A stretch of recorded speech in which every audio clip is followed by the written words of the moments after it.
வடங்க உன்னை யார் வர சொன்னீங்க? அந்த சுகத்தை எடுத்து தானே நிறுத்தி கொண்டிருக்கேன். யார் வர சொன்னீங்க?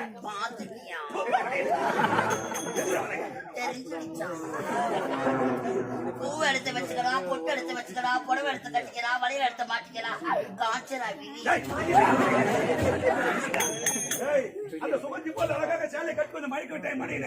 என்னடா வேலை உனக்கு? எதுல வந்த? மஞ்சா பூசுற முகத்துக்கும் மீச முளைக்கிற முகத்துக்கும் வித்தியாசம். நடபாடு அப்படி எந்த ஒரு வேலை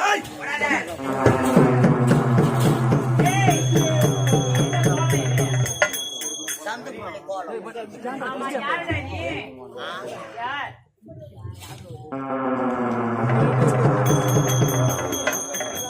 வா முடிச்சா சந்திரமுகியா மாறி இருக்கும்.